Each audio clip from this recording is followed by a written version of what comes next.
Hi friends, Sunitha കിച്ചൺസിലേക്ക് എല്ലാവർക്കും സ്വാഗതം.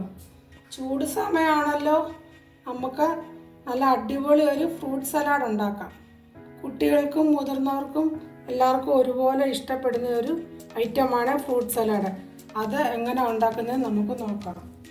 ആദ്യം പാൻ അടപ്പത്ത് വെച്ചിട്ട് നമുക്ക് പാല് കാച്ചാം. ഞാനിവിടെ 1 ലിറ്റർ പാലാണ് എടുത്തേക്കുന്നത്. അത് നമുക്ക് ഇതിനകത്തോട്ട് ഒഴിച്ചു കൊടുക്കാം.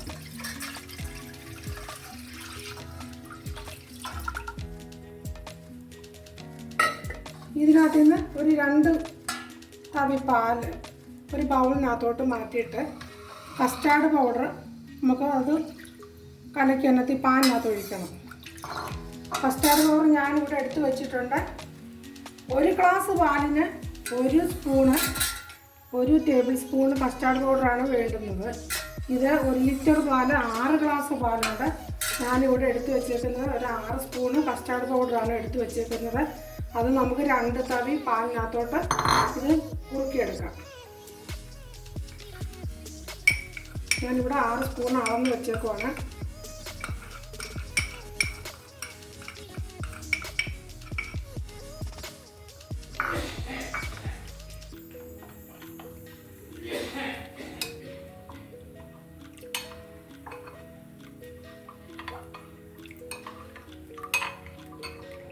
നല്ല പോണൊക്കെ ഇവിടെ കുറുക്കി വെക്കും. കട്ടാതെ ഇവിടെ ഇങ്ങനെ കുറുക്കി ഇവിടെ വെച്ചിട്ടുണ്ട്. ഇനി നമുക്ക് ഈ പാല് കാച്ചി എടുക്കാം. ഇതിൻ്റെ വേണ്ടുന്ന ഐറ്റങ്ങൾ ഞാൻ ഇത് കാച്ചി എടുത്ത് വെച്ചിട്ട് എന്തൊക്കെ ഫ്രൂട്ട്സ് ഇതിനകത്ത് വേണമെന്ന് വെച്ചാൽ ഞാൻ കാണിച്ചു തരാം. ഇത് നമുക്ക് ആദ്യം ഈ പാല് കാച്ചി എടുക്കാം. നമ്മുടെ പാലിവിടെ നല്ലപോലെ തിളച്ച് വെന്ത് കിടക്കുവാണ്. ഇത് ഈ അല്പം സിമ്മിലിട്ടണം. എന്നിട്ട് നമ്മുടെ ഈ കസ്റ്റാർഡ് പൗഡർ എടുത്ത് ഇത് കലക്കി വെച്ചേക്കുമായിരുന്നു. നമ്മൾ ഇതിൻ്റെ അടിക്ക് ഇതെല്ലാം അടിഞ്ഞ് കൂടി കിടക്കുമ്പോൾ 1 സ്പൂണിട്ട് വീണ്ടും അതൊന്ന് ഇളക്കണം. അടിക്കത്തെ മട്ടെല്ലാം ഒന്ന് ഇളക്കിയിട്ട് നമ്മൾ ഈ തിളച്ച് കിടക്കുന്ന പാനിനകത്തോട്ട് കുറച്ച് ഒഴിച്ച് കൊടുത്ത് ഇളക്കണം. കൈയെടുക്കാതെ നല്ല വൃത്തിയായിട്ട് ഇളക്കി കൊടുത്ത് നല്ലവണ്ണം കുറുകും. ഇത്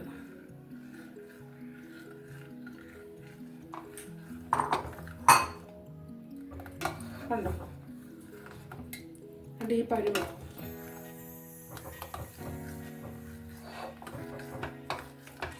തീരെ സിമ്മിലിട്ടേക്കണം, കൂട്ടിയിടരുത്. ഇത് അടുക്കി പിടിക്കും പാല്. അതെല്ലാം കൂടെ ചെറിയ ഇങ്ങനെ നല്ലവണ്ണം കൈയെടുക്കാതെ ഇളക്കി കൊടുക്കണം. ഇതേ പരുവാകും. ഇതേപോലെ കുറുകും. നമ്മുടെ കസ്റ്റാർഡ് പൗഡർ ഒഴിച്ച് ഇങ്ങനെ കുറുകി കഴിയുമ്പോൾ നമുക്കിത് തീ ഓഫ് ചെയ്തിട്ട് താത്ത് വെക്കാം. ഇതിനകത്തിൽ ഒരു 6 സ്പൂൺ പഞ്ചസാര ഞാൻ ഇടുന്നുണ്ട്. മധുരം കുറച്ച് ഉപയോഗിക്കാനുള്ളവർക്ക് അതനുസരിച്ച് ഇട്ടാൽ മതി. 6 ഇട്ടില്ലെങ്കിലും കുഴപ്പമില്ല, 3.5 സ്പൂൺ ഇട്ടാൽ മതി. ഇതിന് കസ്റ്റാർഡ് പൗഡറിന് മധുരമുണ്ട് കുറച്ച്. പിന്നെ നമ്മുടെ ഫ്രൂട്ട്സ് ഐറ്റങ്ങൾക്കെല്ലാം കുറച്ച് മധുരം ഉള്ളതാണ്. ഇത് ആറുമ്പോഴത്തേനും നമുക്കിതിനകത്തിൽ പഞ്ചസാരയുടെ ഇത് അലിഞ്ഞ് ചേർന്നോളും. ചെറിയൊരു ബൗളിനകത്തോട്ട് ഇതൊക്കെ എടുത്തിട്ട് നമുക്കിത് 1 മണിക്കൂർ ഫ്രിഡ്ജിനകത്ത് വെച്ചിത് തണുപ്പിക്കണം. കുറഞ്ഞ 1 മണിക്കൂറെങ്കിലും ഇത് ഫ്രിഡ്ജിനകത്ത് വെച്ച് തണുപ്പിക്കും. ഈ കാച്ചി വെച്ചിരിക്കുന്ന ഐറ്റങ്ങൾ നല്ലപോലെ വെളിയിലിരുന്ന് തണുത്തിട്ട് ഫ്രിഡ്ജിനകത്ത് വെക്കാതെ തണുത്ത് കഴിഞ്ഞിട്ട് ഫ്രിഡ്ജിനകത്ത് വെക്കാവും. അപ്പോഴത്തേന് ഇത് ഫ്രിഡ്ജിനകത്ത് 1 മണിക്കൂർ തണുത്ത് വരുമ്പോഴത്തേന് നമുക്ക് ഫ്രൂട്ട്സ് ഐറ്റങ്ങളെല്ലാം ഞെറുക്കി ശരിയാക്കി വെക്കാം.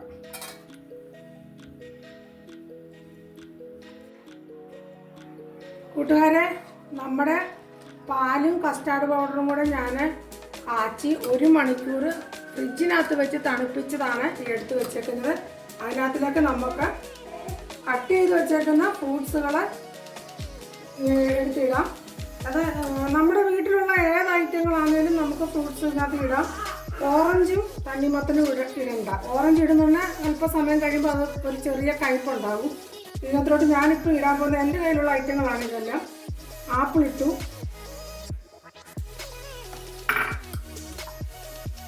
നമ്മുടെ മാതള നാരങ്ങ, പൂവമ്പഴവും ഏത്തപ്പഴവും കൂടാണ്. നേരത്തെ ഫ്രൂട്ട്സ് ഒന്നും അരിഞ്ഞ് വെക്കരുത് കേട്ടോ. നമ്മൾ എടുക്കുമ്പോൾ മാത്രമേ ഫ്രൂട്ട്സ് അരിഞ്ഞ് വെക്കാവൂ, ഇല്ലെന്നുണ്ടെങ്കിൽ ഇത് കറുത്ത് പോകും വെളിയിലിരുന്ന്. പൂവമ്പഴമാണ് നല്ലത്. പാണാന്തോടൻ പഴം, പൂവമ്പഴം, ഞാലിപ്പൂവമ്പഴവും നല്ലതാണ്. പിന്നെ ഉണക്കമുന്തിരിങ്ങ,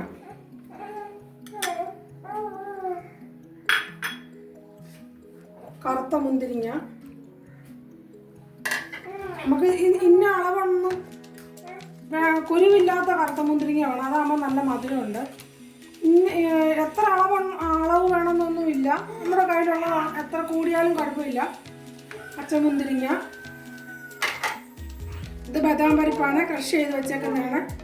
പിന്നെ നമുക്ക് വേണമെങ്കിൽ ഇതിനകത്ത് ഈത്തപ്പഴം ഇടാം, അണ്ടിപ്പരിപ്പ് ഇടാം, എന്തോ വേണേലും ഇടാം. പക്ഷെ ഓറഞ്ചും ഈ തണ്ണിമത്തനും ഒന്നും ഇടരുത്.